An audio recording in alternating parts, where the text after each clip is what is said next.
This is my walking horse filly, Ed's Morning Latte, and this is Eric out here working with her. She's about 2.5, give or take a little bit, and she is out of my mare Macchiato by our stallion Blue-Blooded Bandit. You can see him on our website, walkinghorses.com. This is a really nice filly. She's a gray, so she's going to be white, and I want to say that I think that she is a bay horse. That's her base color would be black, and then she's got the agouti gene, and then she's got the gray gene on top of that. And she's really dark, but that's what happens with the gray gene. Eric is doing some liberty work with her, getting her to just kind of follow his other hand there. See, she was going to his left side, and he wants her on his right side. See how he's holding his hand out there, and so he's using the flag a little bit. Now he stopped all the pressure. See that? Let her know that's good. So this is about helping them connect with you and concentrate, and works on their attention span and stuff like that. See that Cody's over there, got out of his car, and her attention went that way, so he's bringing her back to him. And this is going to be, I really like this. I was telling him that this one's got a lot of ability. She's really athletic, and I think she's going to be super smooth, and kind of like a sports car. You know, she's not a dull horse, but she's got a really she's got a good desire to work with you. That's what he was saying. Because he just worked with Sugar, and Sugar, was kind of like giving him half effort. And he got out here with her, and she came right up to him and stood just like that, like she is right like there with him, and said, like, "Hey, what do you want to do, boss?" And this is what I say about, well, a lot of breeds are like this. I'm not familiar with all breeds. Obviously, there's so many horse breeds and stuff, but I'm familiar with walking horses, and this is why when I say walking horses have a strong, like a work ethic, and what I mean by that, I mean similar to like a working dog breed or something, like a German Shepherd or something like this, that is really built into their essence and their being. They have a strong desire to work along with you, and they get kind of like a satisfaction with that. And a lot of times people have a hard time, I don't know why, with horses. They think that horses aren't like that. And I think it's mostly people that really don't know much about horses, but they think if you're riding them and tacking them up and asking them to work, that you're somehow subjugating and abusing this animal.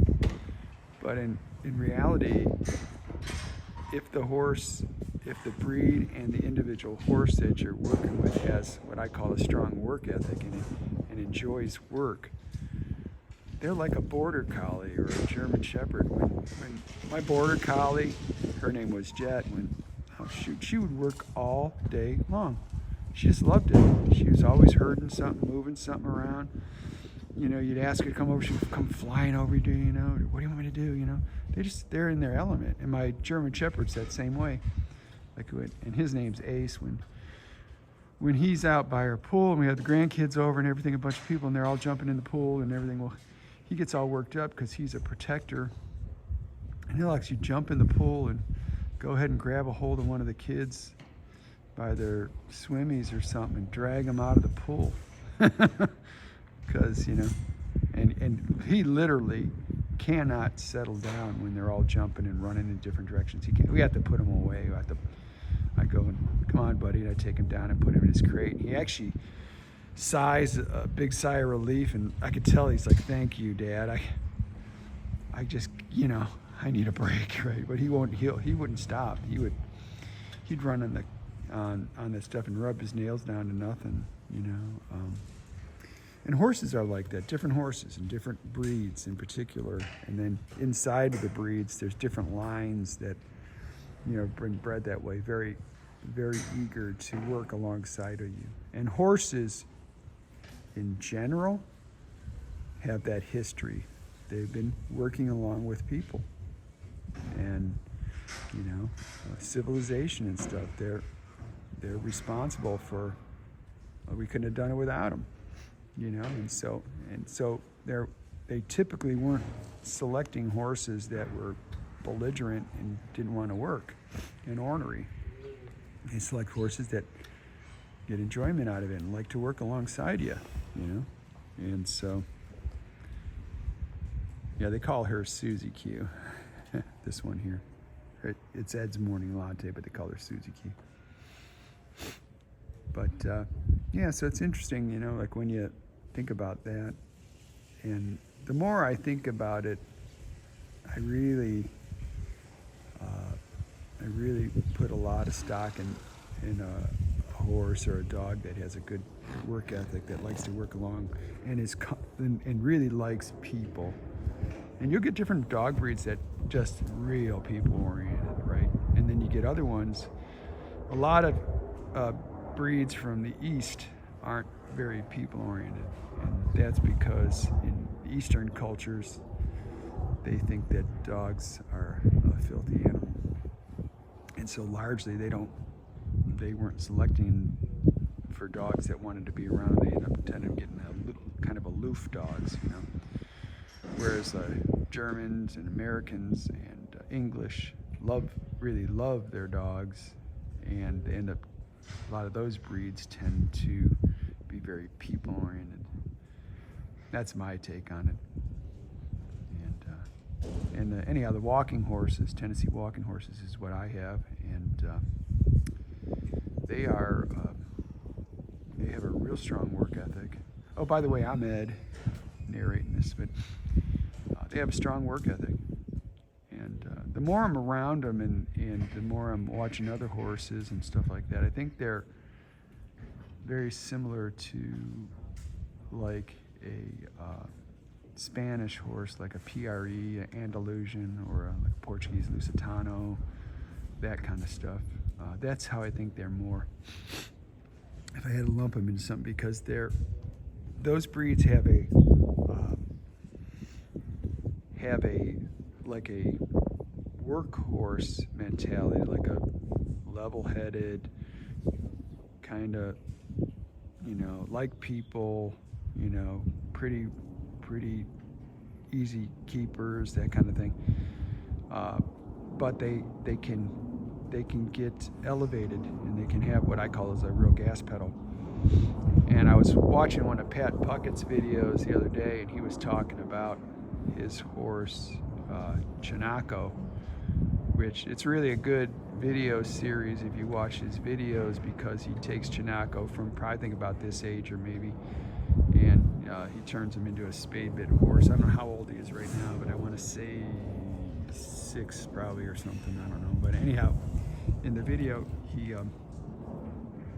has Chinaco, and he talks about it. He goes, see how he's just chill here, and he goes, now watch. He goes, this is the breed. And then he just elevated it a little bit with getting a little bit more rapid with his cues, and all of a sudden that horse came to life. And he says, this is the breed. This is not training. This is the breed, that they can get themselves elevated like that. And so, and he was showing it in context to like moving cattle and, stopping something from going through a gate, that kind of thing, right? And walking horses are very similar.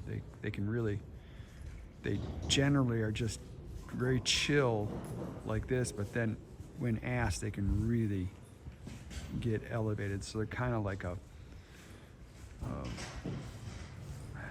don't know if I'd call them hot-blooded or something, but they're probably more like a warm-blooded horse for sure.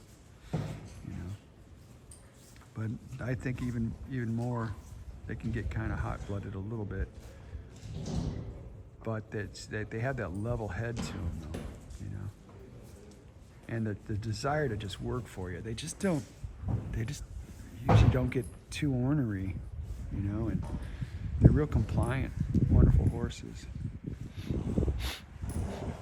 So this kind of stuff we do all the time. Each one of us will do this kind of stuff with different horses we're working with. And we like to get them in here and work them at liberty like we're doing, like he's doing right here. And let me see if I can scoot out a little there. But see, he's trying to draw her in. See?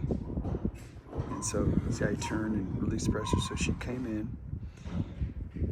And a lot of times what he'll do is he'll find a side that they're not very comfortable in being on, and he'll spend some time working on that side, if it's the left eye or if it's the right eye. And I don't know, not inside Eric's head right now what he's doing, but it's always something like that. See? Just a little praise here or there. And it's all this is about getting your timing down really well. So this is the kind of stuff too. I had someone comment about one of the short videos, and they really get the point of it. My short videos are just segments of my long videos. Usually, every once in a while, I do a dedicated short, and they really misunderstood. I can't remember what the video was. They misunderstood what I was showing, and I said, well, here, take a look at the long video. This will explain it, give you some context, because you're only getting a short snip of it. And they said, I don't need to watch your long videos. If you can't show me in a minute, it's not worth, I don't know, worth their time or whatever. I don't know what they're saying, but, and horse training is, if you think you're going to get something done in just a minute, you know, like, I don't know. It's, you know, I don't know. You just gotta, I mean, I think horses can learn something in a minute, yes, or 2 minutes, and they got it, you know. And then after that, it's, like Eric says, once they learn how to do something, then the next time they immediately start to try to figure out how to not do it, you know. And so it's all timing and everything like that. See, so the guys are just pulling out a tractor here, and so she's looking like that. We always have a lot of distractions here, which is good. It helps us work with getting the horse's attention span on us. So this is Ed's Morning Latte. We call her Susie Q, and that's Eric out there, and I'm Ed. And thanks for watching. Should people subscribe? They should. Hey, smash that like button and subscribe. Hit that notification bell. Thanks for watching.